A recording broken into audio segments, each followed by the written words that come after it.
Okay, welcome back to another episode of Words That Kill. And today we are talking the anti-hero. And today our guest is author Angie Grigaliunas. I hope I got that at least close. Yeah, that's good. Yep. And I'm going to turn it over to her so she can introduce herself much better than I just did. So take it away. So my name is Angie Grigaliunas. I write sort of young adult fantasy, dystopian. I have 2 books published right now, and I'm working on the third in the series. How do you go about crafting a hero from essentially a killer? So my characters kind of come to me like not fully formed at all, but they sort of have some characteristics about them already. So my big thing is just making characters realistic and with all the flaws and the struggles, and it depends on what their role in the story is. Of course, he's the rebel leader basically in my story, and he's pretty, like, he's a good guy, but he doesn't always do what people might want him to do, and it's pretty much setting it up as like his goals are X, and he will do whatever it takes to accomplish that, through whatever means necessary, because he is so committed to what he is, what he's after, basically. So it sounds a little bit like you've gone with the ends justify the means a little bit A, in that character. a bit, yeah. He's very much. He's one of the quotes that I have kind of saved for the story is, "How do you destroy a monster without becoming one?" And so that's kind of a theme throughout the story, and that's very much like him. Is he's willing to become the monster to stop some really bad stuff that's going on. So he's kind of he's setting himself up as the bad guy so that other people don't have to be the bad guys. Okay, so you touched a little bit on the next question here. Mhm. So how do you create the motivations for your anti-hero? Um, what sort of things drive him other than, to get rid of the bad things? So for him, he has a very strong sense of family, very strong loyalty, and he has a very strong sense of like right and wrong and justice. And so like he knows what the right thing is, and that's kind of where he is willing to do the wrong thing. Like he knows it's the wrong thing, but he's willing to do it. I don't know, like they kind of create themselves a little bit. And so like when I made him and kind of put him into this world, he kind of showed me who he is and what he wants. And so the motivation was kind of already there, and I just had to uncover it, not so much me like coming up with it exactly, if that makes sense. Yeah, it's a bit like circumstances have sort of created the character Right. instead of the Right. character creating the circumstances. Right. So I kind of set up the world, and then I kind of created his backstory. And so out of his backstory comes everything else. He has kind of this, I want to say like a fear of failure, but he has failed in the past to do things. And so he is committed to never failing again in those same areas. So that's kind of what drives him is, like, I'm not going to fail again. Like I'm going to make it that I have another chance at this, and this time I will do what I set out to do. Okay, so how do you go about making the character sympathetic for the readers? Because I mean, he's obviously going to do some things that are not nice. Yeah. So for him, he's actually he's not really like the comic relief of the story, because he's more than that. And I don't ever have a character that's just like a one note thing. It's like, oh, they're here for the comic relief. But he's very sarcastic. He's very like, he likes puns. He's very like bantery with the main girl. Um, and he's kind of because he's not exactly like nice. He's kind of abrasive, but his like sincerity comes through, I believe, a bit. We can tell like he's doing things for kind of the right reasons, at least, even if we don't always know what those reasons are. Like we can trust that he is, like, he has a purpose behind everything. Yeah, And Yeah. It sounds like you're using the humor a little bit to kind of contrast to the darker actions. Yes. Yeah. And so the reader isn't always constantly in your face with, "Oh, this is bad, bad, Right. bad." Right. And we see him through, it's in first person. I do dual perspectives between two sisters. And so he is like, he doesn't get a point of view. So the older sister sees him and presents him to us. And so when she is starting to kind of like, okay, maybe he is a good guy, her best friend really likes him, trusts him, things like that. And so that's kind of in those ways we see him being more human. Um, as she kind of softens toward him, we, the reader, kind of soften toward him too. Okay, so if you were creating a protagonist that was an Mhm. anti-hero, so how would you go about creating the morally gray actions in him? Because with a secondary character, of course, it's a little Mhm. bit easier. With the protagonist, you actually have to have a great deal of sympathy to carry the reader through, Right. make them likable. Right. So I kind of have that in another, it's a companion story to this series. It takes place in the same world. It's just kind of like a prequel. And the guy in that is pretty, it's pretty gruff. Not sure if he's like completely anti-hero, but he's definitely like the morally gray. He will do what it takes to protect his men. Um, and he's kind of like a commander in soldier. I have different terms in my world, but um, he is in charge of soldiers. And so he is trying to protect them from himself, actually, because he is kind of like on the verge of a mental breakdown.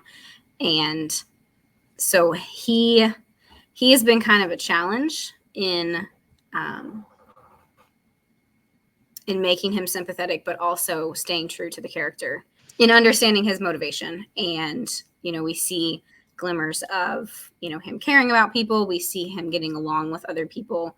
So even though he is, when he's interacting with the main girl, it's like, okay, he's kind of gruff, he's kind of scary, but we have seen this other side of him that's like, okay, but he also cares about these people like deeply. And we understand that he is just doing what he feels he has to do.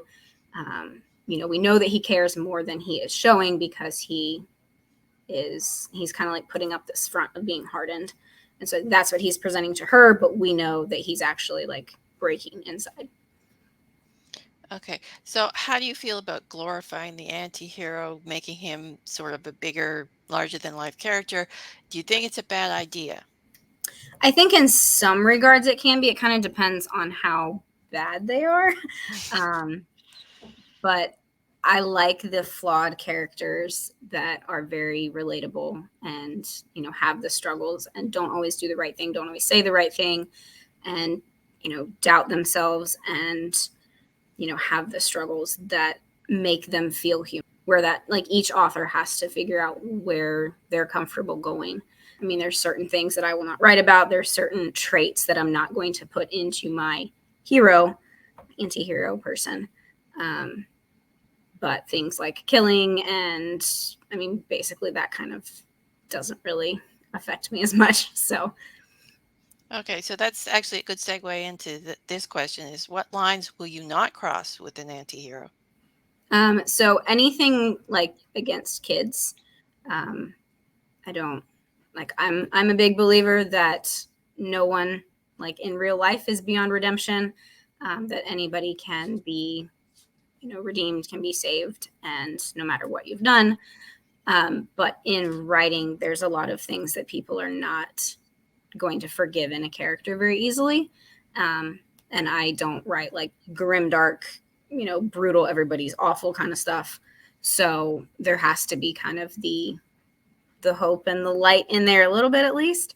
So anything against kids, not going to write that. And um, I have a big thing against animals. Like if somebody is hurting an animal, like I'm just no. So kids and animals are kind of my like, okay, if you cross that line, like it's going to be really, really hard. You're going to have a really good reason. But I don't foresee myself writing that kind of stuff. Yes, the horror writer just looks Casually Way doesn't say a thing. Yeah, It's like, I yeah. just I just can't stomach it. There's things that I just can't stomach. So What are some of the different ways that you've justified your character killing people? kind of just in the world itself, like it's a pretty brutal world. It's a lot of it is like kill or be killed, and he's like the rebel leader. He's fighting against this regime that, like I said, they're pretty unforgiving, and so in terms of standing up against them, if it comes down to it, and they're going to kill him or he has to kill them, like he's going to kill them first if he can, especially if he has people with him that he's trying to protect. So a lot of it is protection based, or rescuing somebody from something. And there's been a lot of wars and things like that. So especially in terms of a combat situation, you kind of kind of have to kill in a combat situation. So, and ultimately, like the people that he has killed has been to further his goal of this ultimate thing that I can't say because it's a secret. Yeah. But So, in yeah, a war situation, has your antihero ever dealt with like casualties outside of the soldiers, like yes, bystanders? Thank you.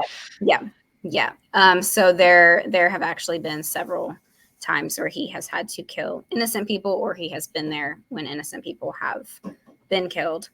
Um, and it's definitely like, since he is ultimately a good person, has a good heart, he wants to protect people. Like that does cut pretty deeply when he sees it or has to do it. And then just in his role of kind of being this undercover person, he's sort of a spy too. So to keep the appearance that he's a loyal soldier to them, to this regime that he is kind of infiltrating, he has to do certain things that he doesn't want to do, but it's ultimately for like the greater good. So it kind of comes back to the ends justify the means thing. Yeah, so, what sort of internal conflict have you showed with your characters in regards to their conscience? And also, do they have a code, a specific code, like they won't do this, they won't do that? So it kind of comes down to like the kids thing. Um, he it would be very difficult for him to hurt a child. He would have to weigh, like, okay, do I actually have to do this? And if he determines that he does, then he would stomach it as best he can. So for him, since it's not from his perspective, again, it's only through the sister, like the one girl. So in as they are getting closer and she's getting to know him better, she's able to read him a little bit better. And he starts showing like more emotion with her, kind of starts letting his guard down a bit. And there are a few moments, mostly in my second book so far, where we see kind of this facade that he has put on start to break down a bit. And he's showing more emotion. He's not like crying, but there's tears in his eyes as he is definitely haunted by some of the things that he has had to do and that he has seen, and things that he hasn't been able to accomplish yet. Okay, so you touched on this a little bit earlier, but what about the authorities in your world? How do they deal with your antihero, and how are the overall societal reactions to his what he's doing? So most people in the society don't really know who he is. They think that he is just a guy or that he is one of the soldiers. Um, so they don't really pay much attention to him. The regime itself is pretty brutal. Like I said, they don't tolerate any sort of disloyalty or treason. Speaking against them is treason, and especially like taking action against them is treason. So they are big on public executions. They are very, very swift in their justice. So, like, if someone is accused of something, like, they sort of even have like a mock trial and then they deal with it like right then. So, it's not, oh, you did a bad thing, you're deemed a bad person, and you're going to be in prison for the next 5 years while we decide what to do with you. It's like, yeah, you're accused of this. We have found you guilty of this, whether that's true or not. And now you are dead in front of people. So it's a very brutal world. And the citizens are they're not really like numb to it, but they expect it. And it's just kind of a part of daily life. Okay, so why do you think readers like anti-heroes? I think it's the relatability. The golden standard of the hero is, this person who is like righteous and perfect, and they do the right thing. They say the right thing. They're always, their motivations are always the good thing, and, for the better good of whatever. And that's kind of like the ideal, and it's harder to kind of put yourself into that, because we as people we don't always do the right thing. We don't always have the right motivations, and we struggle with a lot of self-doubt and things like that. So I feel that having characters that are a bit more like us and a bit more relatable, that just makes it easier to kind of see yourself in the story and connect with those characters. Okay, so do you think an anti-hero has to be a badass to work? I don't think so. I think that a lot of times it ends up being that way, especially like in a lot of the shows lately that are, shows and movies. Like it's always this warrior, and they've killed a bunch of people, or it's an assassin or something like that. So I don't think it has to be. I think that's kind of what people gravitate toward, and that's kind of the image that a lot of people have of an anti-hero. But it really just depends on the story that you're writing. I mean, there could be an anti-hero in modern day that never actually kills anybody, because that's a crime. And, justice here is a bit different than it would be in a medieval setting. But, they can still be motivated by things that are more selfish, or they have more fear or more struggles, and are willing to push the line a bit more. So, yeah. Like something along the lines of a hacker, perhaps doing. Yeah, something like that. Like coming back to that sort of ends justify the means. A lot of that is kind of wrapped up in the anti-hero person. So, if you have somebody who they may not be actually out there fighting, but if they're doing some not so great stuff because of, this reason, they can definitely fall under that category. Sewing by Angie Grigaliunas. He waited for silence to settle over the city, slipped out of his cottage, and bolted. Over his pattering feet and the roar of his heart, he heard the guards, their murmurs and chuckles wafting through the otherwise lifeless streets. A handful of patrolling Holkondans was the closest he'd get to vacant. At least they had no idea what was coming. No idea he wasn't home where he was supposed to be. He kept to the narrowest alleys, where the wall guards couldn't see him as easily, avoiding the secured places with their lit torches. Staggered, flickering lamplight from the main streets cast dark splotches across the dirt, shrouding shallow ruts until almost the last second. He tried not to think about it, tried to keep from envisioning himself tripping, sprawling across the ground. A broken ankle would lead to a broken neck, or a bonfire. Most likely a bonfire. Once they saw what he carried, his arrest wouldn't be for breaking curfew. It'd be for treason. If not the fire, the Azalan ward. Fire would be better. Just a little farther, and all he'd have to worry about was getting back home. But the square would be the hardest part. They kept it so well lit. The wall guards would see him. He'd hear their shouts to the other soldiers in the city, hear them coming. It might be the only thing that would save him. But they'd also hear him and come running. From every direction. This is suicide. He listed against the stone building, letting his right arm relax and the hammer dangle from his fist. Cold sweat clung to his face and hair, and chills rushed through him as the wet strands stuck to his neck. He breathed as evenly as he could manage. He still had to fight a cough. His fingers ached from gripping the rolled poster, and his thigh pulsed where the hammer kept hitting. If he'd timed it all correctly, the guards wouldn't look at the message wall until after daybreak. They might pass it. They wouldn't notice. Not until some of the people had seen. They'd rip his poster down, burn it, There was no question of that. But he had to try. For his family, for his murdered sister, for his own shattering sanity, for his daughter, a day away from being taken. Fear. He was going for fear. To send the terrifying notion of another rebellion slicing through their veins as they'd once sent terror slicing through his. Fear had a funny way of seizing hold at the least opportune moment. It also had a way of dissolving in the face of injustice, in the face of remorseless, unrestrained brutality. Countless families ripped apart and arrested for daring to hide a mixling child. His sister, dead by age 15 at the hands of her bastard of a husband. His daughter, barely 14, about to become one of their wives. He would not stand for it. Not anymore. His allies would understand, surely. They'd have to. But he knew they wouldn't. Shadow especially. He'd lose his head. If not for the indiscretion of what he was doing, then for the insubordination of it. Okay, what do you think separates the anti-hero from the villain?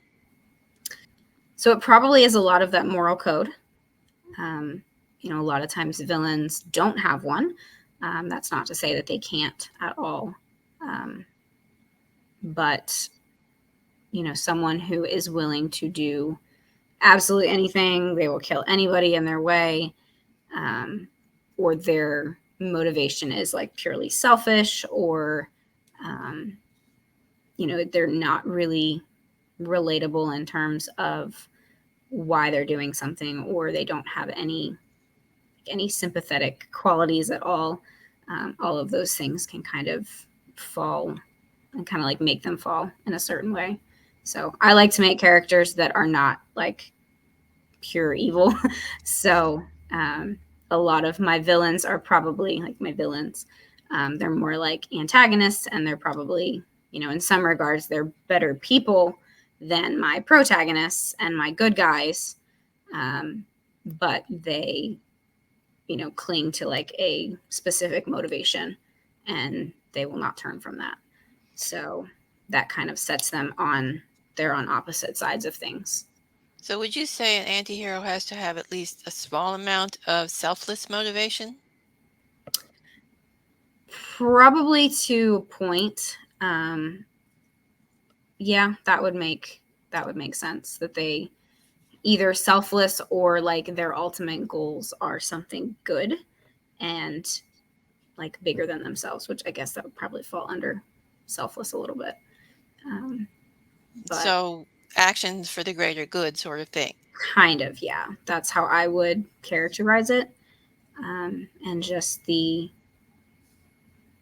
taking the steps necessary for, whether it's to like protect people or save the world or whatever.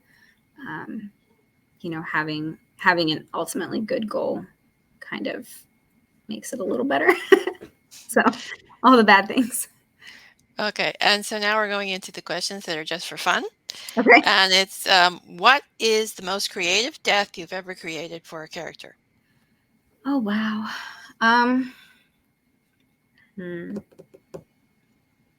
Creative death. I burn a lot of people alive, but that's not that creative. I don't know. It's kind of creative. I have some bad people, bad according to my bad guys, so they're not really that bad.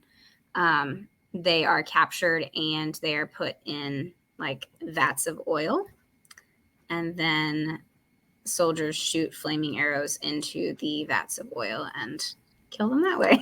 So that's fun. We'll go with that one.